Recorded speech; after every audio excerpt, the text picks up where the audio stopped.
सदाशिवसमारम्भाम् शङ्कराचार्यमध्यमाम् अस्मदाचार्यपर्यन्ताम् वन्दे गुरुपरम्पराम्। हरिः ओम् श्रीगुरुभ्यो नमः। हरिः ओम्. We have completed up to 8th sloka in chapter 17, Sradhatraya-Vibhagayoga. We'll have a quick recap of 8th sloka and go forward. Before that, I will chant the slokas which are going to be elaborated today. Katvam lavnatyoshna thikshna ruksha vidahinaha ahara rajasasyeshta dukkha sokamaya pradaha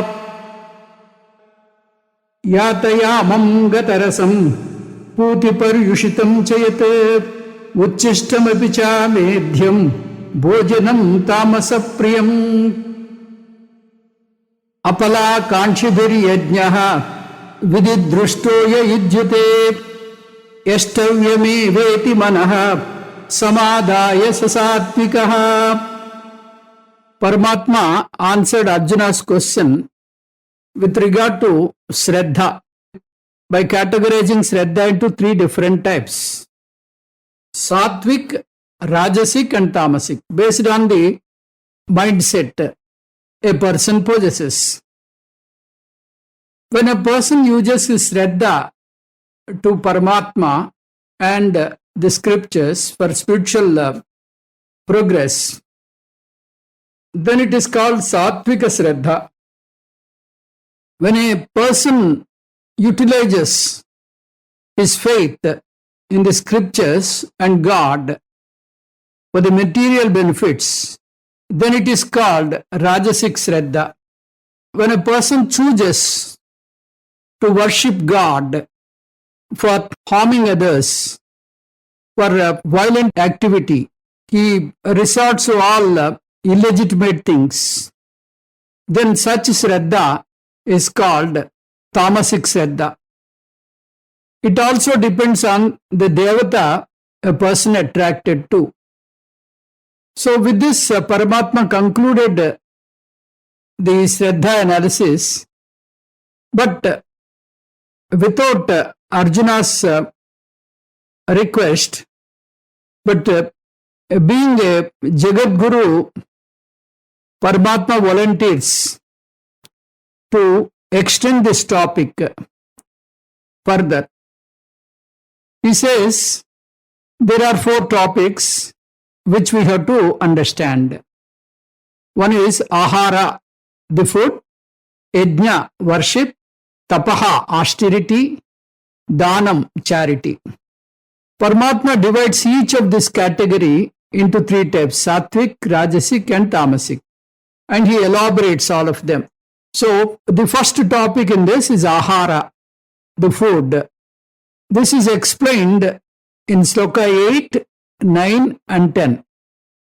Already 8 we have finished. We'll just have a quick recap to have the thread and then we'll proceed. So, according to our scriptures, the food we eat will influence us to a great extent. Elephant is very sattvic. It is very mighty also. If you look at the lion, it is very rajasic. So that is why we use elephant in temples and for all divine purposes.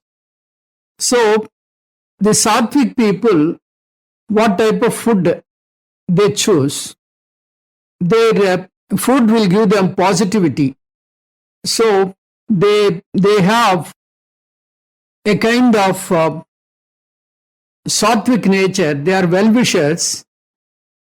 Their nature is very soft and they try to acquire knowledge. All this is because of the influence of food. So another aspect is the mode in which we eat. And the scriptures point out the approach should be such that very eating should be taken as a form of ritual. A ritual in which the food is offered to Vaiswanara Devata. who is inside the stomach. So we should not, dump the food very often so that, he gets suffocated. In Brihadaranyaka Upanishad, a special upasana is prescribed upon Vaisvanara god, who is seated in our stomach, digesting the food. Therefore, eating is looked upon as pranagni homam. If eating is a form of ritual, it should be reverential. The beginning of eating is prayerful, and the process of eating is prayerful. The conclusion also should be prayerful. So it starts with Amrutam Upastaranamasi. So I spread with the Amrutam. And then after the food is covered with Amrutam, and Amrutam Abhidhanam Asi. First you spread the Amrutam and then again close it with Amrutam. With such a prayerful attitude, the food is taken. Not only the mode is sacred, whatever is served in the leaf or plate, that is also be looked upon as the Paramatma himself. So, Annam Brahmeti Vyajanat Annadyeva Kalvimani Bhutani Jayante Annena Jatani Jivanti Annam Prayantyabhisham Vishantiti. So, Annam is Brahma. Therefore, we should not belittle Annam. Annam Nanindyat. So, if you look down upon food, it will be like a poison. So, the approach of eating is very prayerful manner. This is very important. Then more importantly, the very quality of food. Paramatma wants to highlight these verses because according to the scriptures, Ahara Suddhi is very important. Ahara Suddhi is Sattva Suddhi. In Chandogya Upanishad, the 7th chapter talks about Bhuma Vidya. At the end of Bhuma Vidya teaching, Upanishad says, Ahara Suddhau Sattva Suddhihi. If food is pure, it will make the mind pure. Sattva Suddhau Dhruva Smritihi. If the mind is pure, a person will receive the knowledge, self-knowledge, and also retain it. Dhruva Smriti. Smriti labde sarvagandim vipramokshaha. When a person gets study knowledge, that is liberation. Thus, there is a connection between food and liberation. Therefore, do not take it for granted. We do not say food itself will give you liberation, but it acts as a catalyst. So, food is a very important contributory factor for the spiritual growth. Then, 6th chapter of Chandogya Upanishad, Acharya says, the food that we consume has got 3 layers. Sthula Bhaga, Madhyama Bhaga, Sushma Bhaga. Sthula Bhaga, the gross part of the body, will only cater to the taste and it will evacuate as a waste. That is called Sthula Bhaga of the food. The gross part, it will cater to the gross part. Then there is a Madhyama Bhaga, the middle portion, which is supposed to cater to the physical nourishment in the form of carbohydrates, fats, minerals, salts, etc.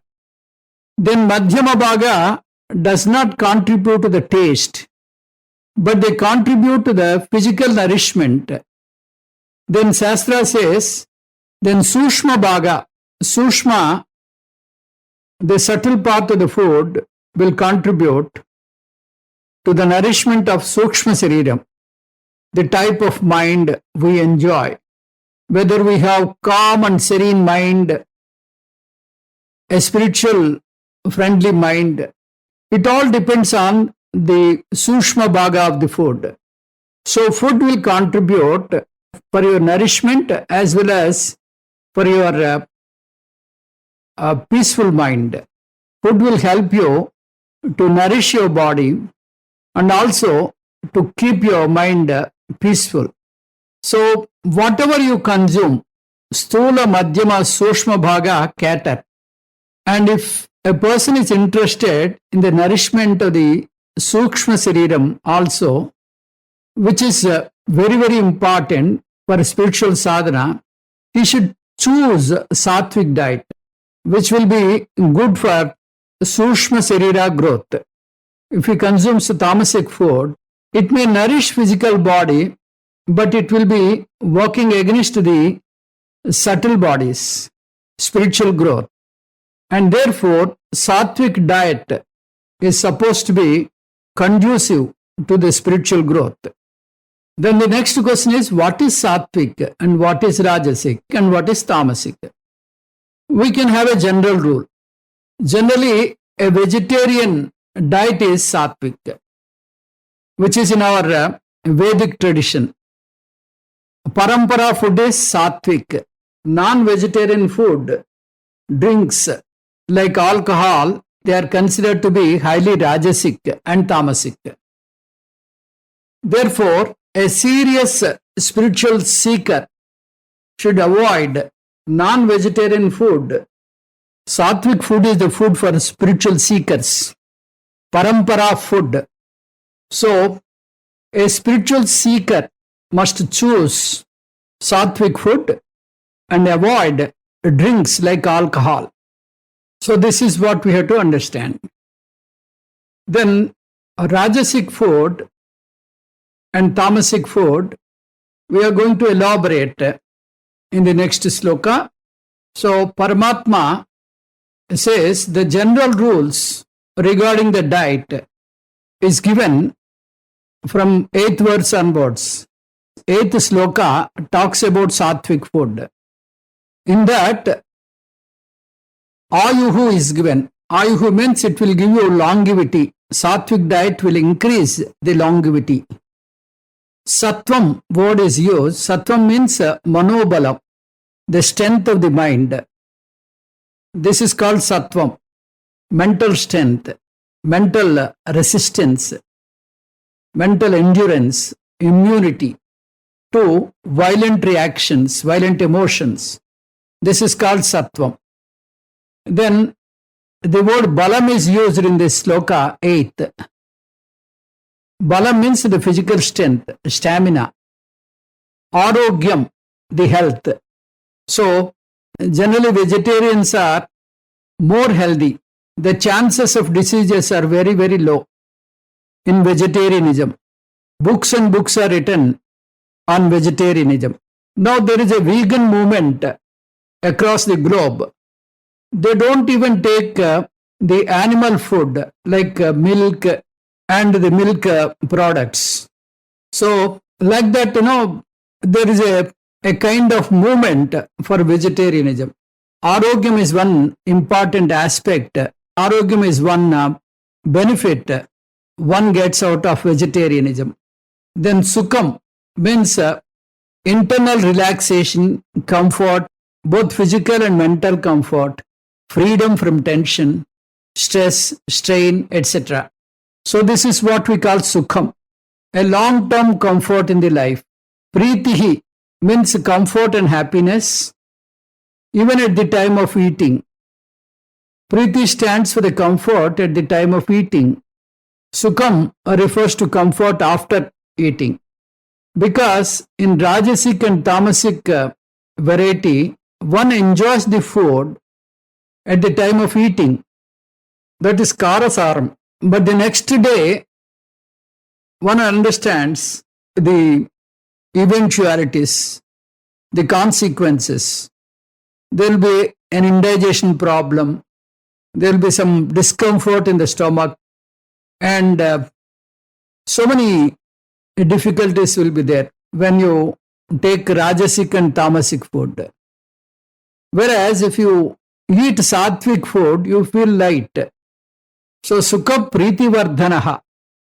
So these are the things you see in sattvic food, sattvic diet. Rasyaha. Rasyaha means it is more delicious. The sattvic food is delicious for the vegetarians. But if you ask a non-vegetarian person, how is this food? He will say it is not good. There is no taste at all. So, this word rasyaha means it is sweet and delicious you have to take. For a person who is accustomed to vegetarian food, for him, this is the food which is palatable. If he adds a bit of, spicy thing, then he cannot tolerate. So, it is balanced food and it will be sweet. Snigdaha. This is the food which is not very dry. Sufficient oil or ghee is there. Ghee is also a sattvic food. So, it is a kind of moderate food for nourishment, for mental growth and physical growth. Sthiraha, which are nourishing physically also. Not only it should help me in nourishing the Sushma Sariram, it should take care of my physical need also. There is a very big misconception. Vegetarian food will not give all the required nourishment.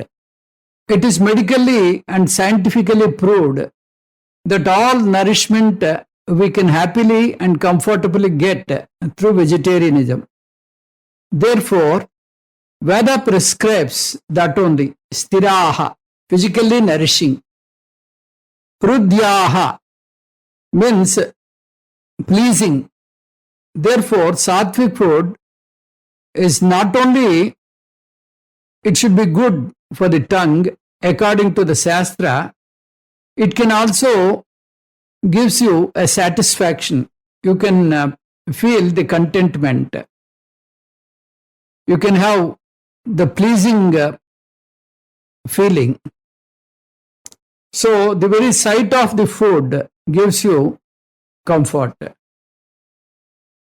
So, with this, the sattvic food description is over. Now, we will proceed to Rajasic food, Rajasic diet. So, we will see this sloka. Katvam lavnatyushna teechna ruksha vidahinaha ahara rajasasyeshta dukkha sokamaya pradaha. Those foods, aharaha, those foods, katvam lavana atyushna teekshna ruksha vidahinaha. So, which are bitter, sour, saltish, hot, pungent, dry and burning. Dukkha, soka, mayapradah, and which cause pain, sorrow and disease. Ishtaha are liked by rajasyaha, by rajasic people. Those foods which are bitter, sour, saltish, hot, pungent, dry, burning, which cause pain, sorrow and disease are liked by Rajasic people. So, Rajasic food, Paramatma is defining. He says, other than the sweet, because sweet is considered to be sattvic, other tastes like rasam, all 5 rasas in excess are considered to be Rajasic. What are they? Atikatu. In the sloka, it is difficult to read also. It should be split like katu, amla, lavana, ativushna, tikshna, ruksha, vidahinaha. Ativushna, that ati should be supplied to all the words. Atikatu, ati amla, ati lavana, ativushna, ati tikshna, ati ruksha, ati vidahinaha. Even as you pronounce, you can see lot of difficulty. See the reading of Sattvic, reading of the Rajasic. Katu means extremely bitter. Ati Katu means extremely bitter. Ati Amla means very sour. Ati Lavana means too much of saltish, too much saltish. Ati Ushna, very hot. Hot is here temperature, very, very hot. They do not talk about very, very cold because perhaps in India, we do not have that problem. We should add extremely sub-zero ice cream and other cold things, extremely cold things. So this we can add Ati Ushna. Ushna means a temperature. So it should not burn your tongue by too much of heat or by too much of low temperatures. Like, we keep in microwave, sometimes, the temperature is too high. It will burn the tongue. So it should not be like that. Ati Tikshna, very hot, like chili hot. Karam. Ati Tikshna means too much of chili. Like we all eat avakai and chutney. Both are very hot. So those people who are not accustomed to avakai and the pickle and the chutney, if you give them, they will really show how difficult it is to eat. Especially for a foreigner, if you give, he will really fume. You cannot eat. So this is what Ati Tikshna means. Lot of spicy things. It will make you angry. Then Ruksha, Ati Ruksha means very, very dry, without any oil, no ghee, nothing. Very dry food. Very, very dry food.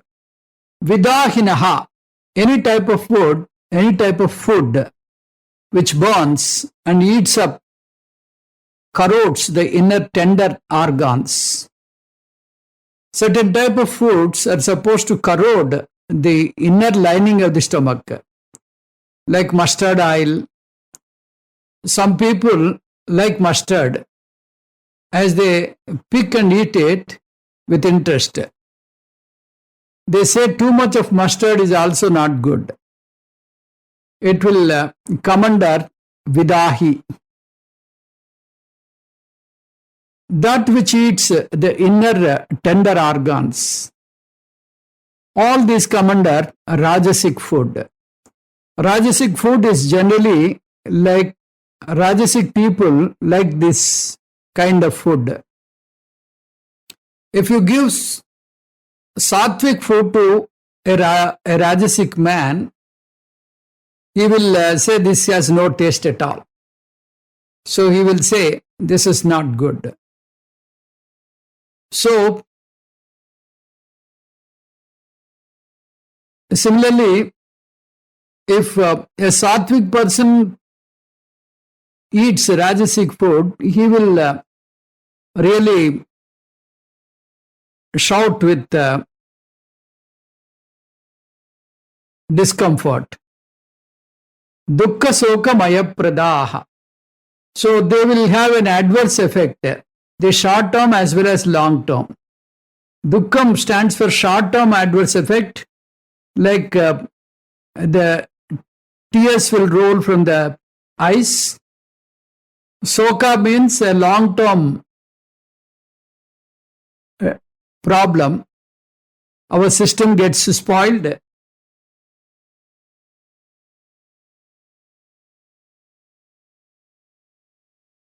Amaya pradaha. It will cause varieties of diseases like ulcer and all that. So these people will be highly active. So it has got an advantage, a plus point. They are so dynamic. It will make the person highly active. He can even work 20 hours a day. This is the plus point. But the minus point is, it is not conducive for spirituality, because that person cannot sit an hour for Vedanta Sravanam, or he cannot sit for 15 minutes for japa and puja. Therefore, spiritually disadvantageous, materially may be advantageous. Dukkha sokamaya pradaha. This is the Rajasic food. And then we will discuss about Tamasic food, which is in the 10th sloka. Yatayamam gatarasam putipar yushitam chayat Vuchistam apichamedhyam bhojanam tamasapriyam. Bhojanam, that food. Yat yatayam, which is not properly cooked. Gatarasam, which lacks nourishment. Puti, which gives a foul smell. Paryushitam, stale. Uchistam, leftover. Cha amedhyam, which is impure. Tamasapriyam is liked by tamasic people. That food which is not properly cooked, that food which is not properly cooked, which lacks nourishments, which gives foul smell, which is stale, which is leftover, which is impure, is liked by tamasic people. Tamasic food is defined here. Yata yamam means undercooked or uncooked food, raw food. Tradition says cooking is important.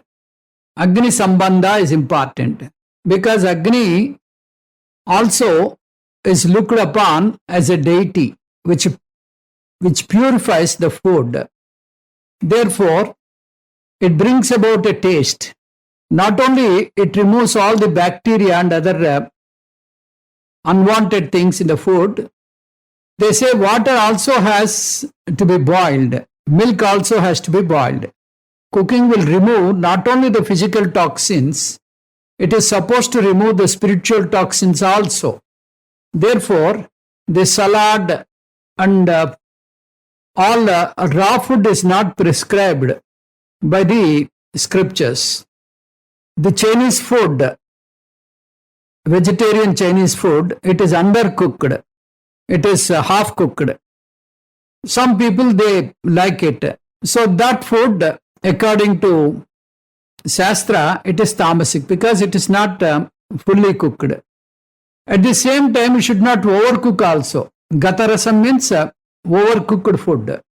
If it is overcooked, you lose all the nourishing elements. So all nourishment has evaporated and it got mixed with water, and we drain the water. We pour the water.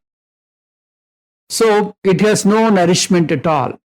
Therefore, overcooked food is not good, undercooked food is not good. So both overcooked comes under tamasic, undercooked also comes under tamasic. Gatarasam, nutrient-less, nourishment-less food. Puti means which produces foul smell. If you keep for a long time, then you get durgandha yuktam, foul smelling food. You should not eat. It will have bacteria and it will have all kinds of unwanted things, which is dangerous for health. Then paryushitam, the food which is kept for a long time, overnight, outside the fridge, inside the fridge, whatever be the food, if it is kept for a long time, then the pranic value is lost. Therefore, it is called tamasic. Nowadays, our culture is totally going away from the spirituality.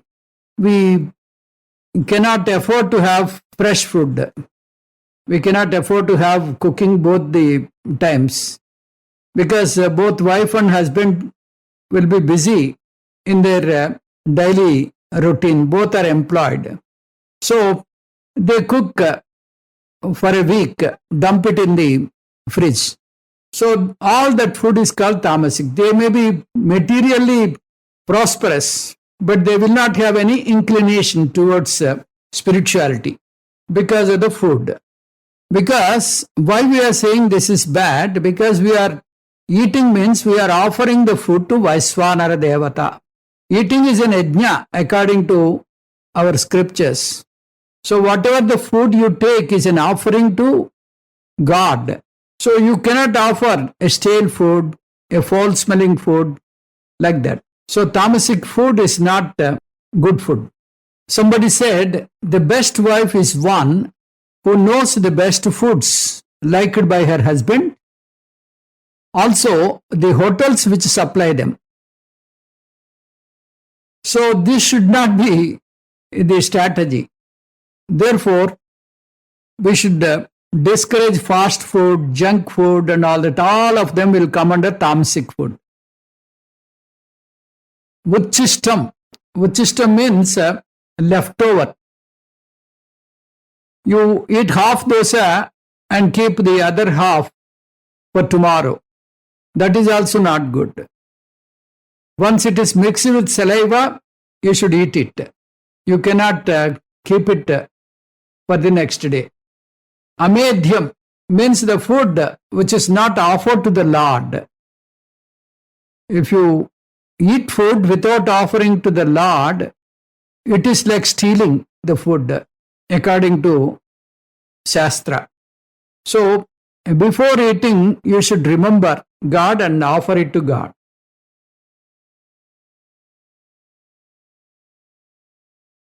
In Bhagavad Gita, we have that sloka, Aham Vaiswanaro Bhutva and all that. So, you have to chant that and then eat.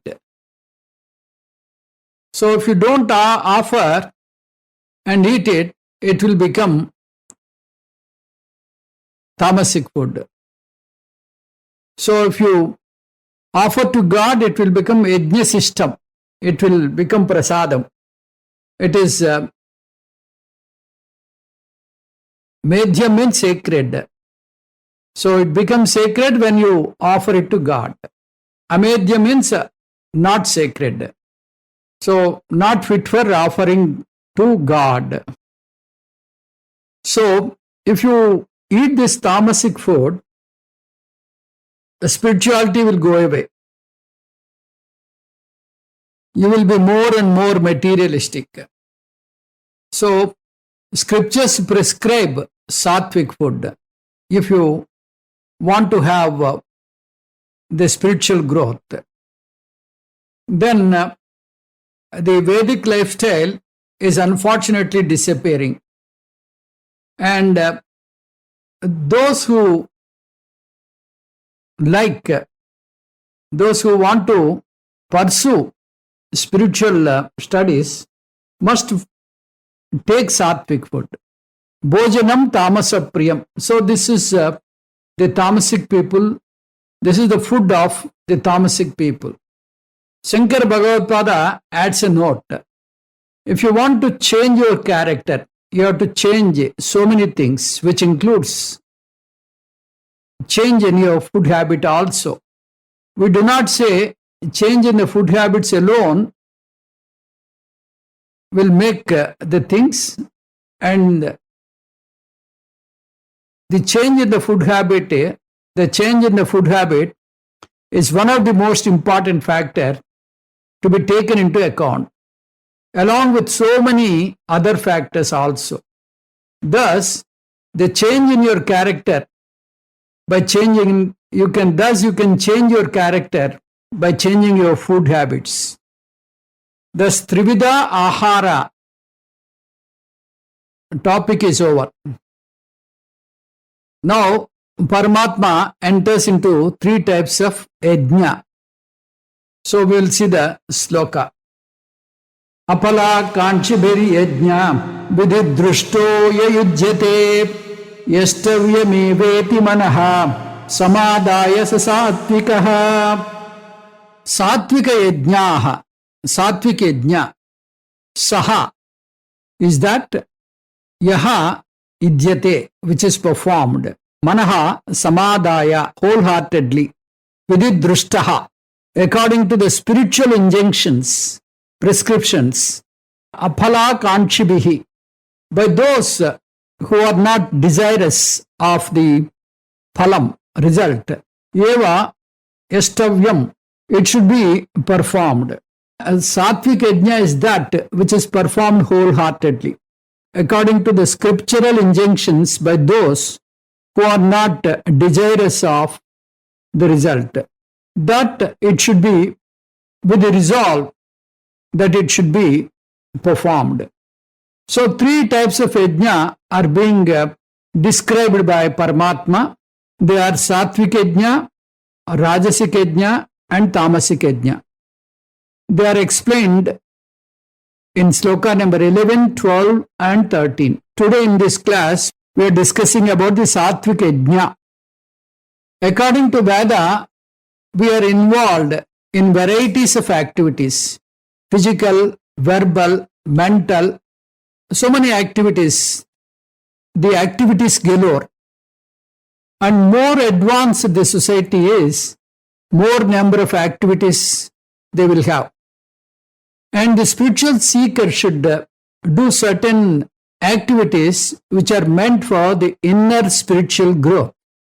We do require a lot of activities for physical nourishment. In fact, right from LKG onwards, our education is meant for what? Meant for physical nourishment and the inner growth. Nobody thinks of inner growth. The very purpose of education is for what?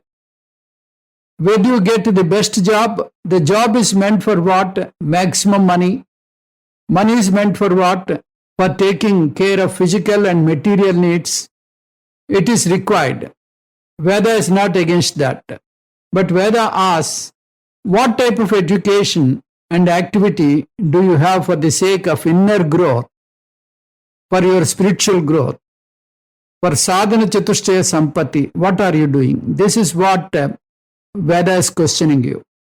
Scriptures demand that you have to allot, you have to dictate a part of the day exclusively for this inner growth, which alone we talked in the third chapter of Pancha Mahayajna, in the third chapter as Pancha Mahayajna, which is called Nishkama Karmani.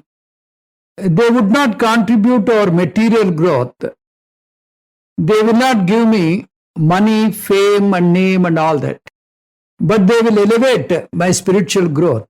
So I should definitely do some karmas beginning from Deva Yajna in the early morning. Before we start our earning work, let the day start with those activities which are meant for spiritual growth. Because the morning time is supposed to be sattvic time. As the sun rages and the heat of the sun increases, the body becomes more and more rajasic.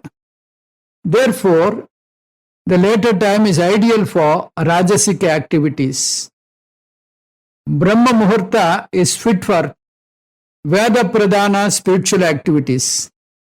And then, as evening sets, the sun sets, Sattva-guna goes, Rajoguna goes, Tamoguna will increase. So, Tamoguna will take over. So, body clock is Sattva to Rajas, Rajas to Tamas.